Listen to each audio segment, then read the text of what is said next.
పట్టణాల్లో దాహార్తి తీర్చడానికి మౌలిక సదుపాయాలు కల్పించడానికి కేంద్రం ఇస్తున్న అమృత్ నిధులు ఏపీలో అధికార పార్టీ నేతలకు కాసుల వర్షం కురిపిస్తున్నాయి. టెండర్లకు ముందే బడా కాంట్రాక్టర్లతో కుమ్మక్కయ్యారు కొందరు పచ్చనేతలు. నిబంధనలను తుంగలో తొక్కి కోట్ల రూపాయల ప్రజాధనాన్ని దోచుకున్నారని ఆరోపణలు వినిపిస్తున్నాయి.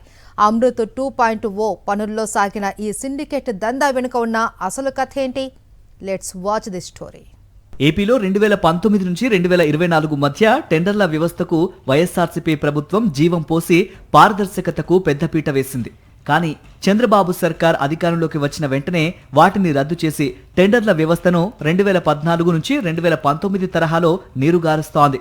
రాష్ట్రంలో 103 మున్సిపాలిటీ, కార్పొరేషన్, నగర పంచాయతీల్లో అమృత్ 2.0 కింద ఇంటింటికి తాగునీటి సరఫరా, మురుగునీటి శుద్ధి కేంద్రాల నిర్మాణ పనులకు 2023-24లో కేంద్రానికి వైఎస్ఆర్సీపీ ప్రభుత్వం ప్రతిపాదనలు పంపింది.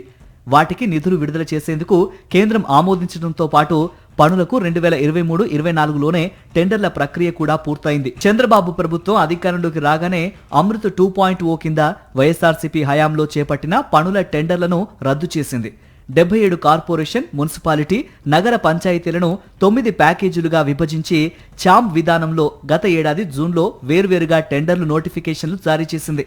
అయితే టెండర్ నోటిఫికేషన్కు ముందే ఓ ముఖ్య నేత సన్నిహితుడు ఒకరు బడా కాంట్రాక్టు సంస్థలతో బేరసారాలాడారు. కమిషన్ల లెక్క తేల్చాకే ఆ కాంట్రాక్ట్ సంస్థలకే టెండర్లలో బిడ్లు దాఖలు చేసే అర్హత ఉండేలా నిబంధనలు రూపొందించి గత ఏడాది నవంబర్, డిసెంబర్లో వేరువేరుగా టెండర్ నోటిఫికేషన్లు జారీ చేయించారు. అడిగినంత కమిషన్ ఇచ్చిన కాంట్రాక్ట్ సంస్థకే అధిక ధరకు పనులు కట్టబెట్టేశారు. అంచనా వ్యయం పెంచేయటం, అస్మదీయ కాంట్రాక్టర్కే పనులు దక్కేలా నిబంధనలతో టెండర్ నోటిఫికేషన్ జారీ చేయటం, కాంట్రాక్ట్ విలువ కంటే అధిక ధరలకు పనులు కట్టబెట్టడం, ఒప్పంద విలువలో 10% అడ్వాన్స్ గా ముట్టజెప్పటం, అందులో 8% ప్రభుత్వ పెద్దలు తిరిగి వసూలు చేసుకోవటం రివాజుగా మారిపోయింది.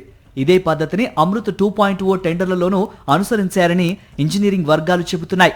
ఈ పనుల్లో 551.3 కోట్లను అడ్వాన్స్ గా ముట్టజెప్పి కాంట్రాక్టర్లు ముఖ్య నేతలతో కలిసి పంచుకు తిన్నారనే ఆరోపణలు బలంగా వ్యక్తమవుతున్నాయి. ఇలా గంపగుత్తగా కాకుండా ఒక్కో కార్పొరేషన్, మున్సిపాలిటీ, నగర పంచాయతీకి వేర్వేరుగా టెండర్లు నిర్వహించి ఉంటే చిన్న చిన్న కాంట్రాక్టర్లు పెద్ద ఎత్తున పోటీపడి బిడ్లు దాఖలు చేసే అవకాశం ఉండేదని, దానివల్ల కాంట్రాక్టు విలువ కంటే సగటున 4.5 నుంచి 5% తక్కువ ధరకు పనులు అప్పగించే అవకాశం ఉండేదని, అలాగే ఖజానాకు 450 కోట్ల రూపాయలకు పైగా ఆదా అయ్యేదని కాంట్రాక్టర్లు చెబుతున్నారు. మరిన్ని అప్డేట్స్ కోసం ఛానల్ ను సబ్స్క్రైబ్ చేయండి. నోటిఫికేషన్స్ కోసం బెల్ ఐకాన్ పై క్లిక్ చేయండి.